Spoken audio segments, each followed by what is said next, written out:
I'm Katie. I did my presentation on H. pylori. The background of H. pylori is it was started in the 19th century, and they kind of found out about it. And there was a man named Barry James Marshall who was born on September 30th of 1951, who was a big deal in figuring out more about H. pylori. He attended Newman College and did his residency there, and he was able to connect with J. Robin Warren, who was a pathologist, and figure more out about H. pylori and do some more testing. And he was able to find out that the bacteria was the same shape and very similar as a different bacteria that they had already found out.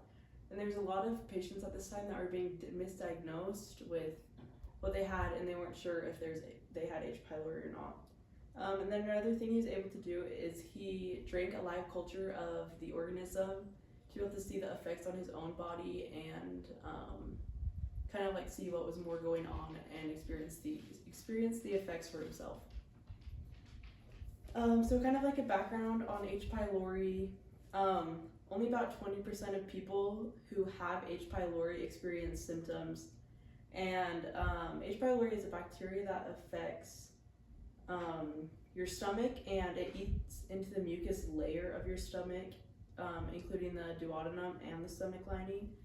The bacteria excretes enzymes which can convert the urea to ammonia,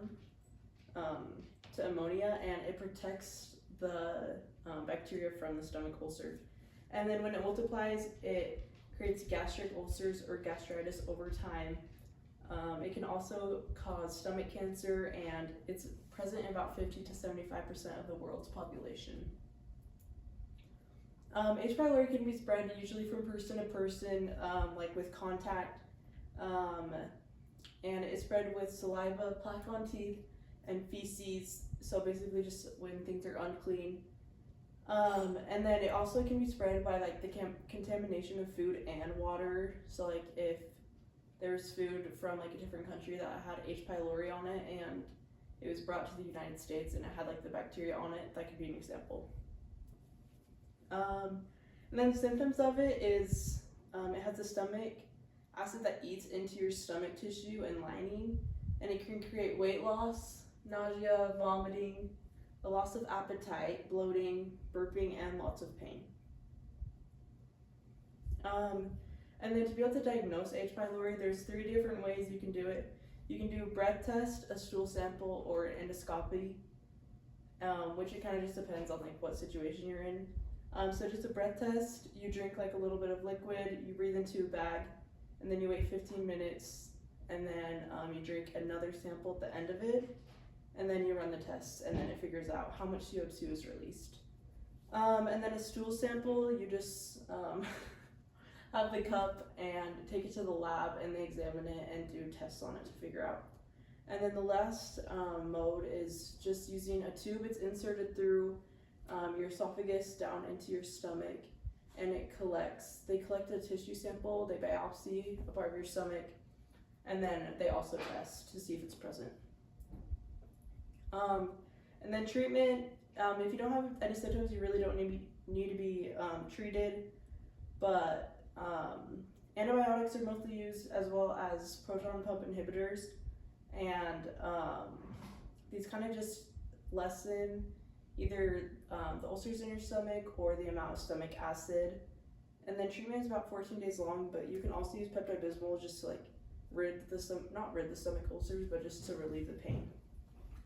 And then vaccine, there's a trial in 2005 to 2007 that was done in China, and they were testing a vaccine, and 71.8% of people who took the vaccine had a reduced natural acquisition, and then the next year it fell to 55. So there's like symptoms that they could see like results, but the study was discontinued. And then a case study, this was done a while ago, but there's a 47-year-old with abdominal pain for 2 years, and they were able to see the pros and cons of treating H. pylori, and that was just like a big deal of figuring out like really what they could do on their part to figure out what people had. And then just my own personal experience is I had this, and it was not very fun.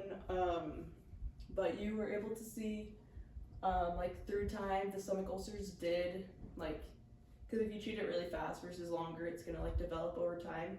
But over time, it was able to develop, and I was able to get stomach ulcers. But just throughout all of, like the last 20 years, there's been so much research about it that they've been able to figure that just doing like an antibiotic can relieve people of their symptoms and can treat people. And then there's my works cited.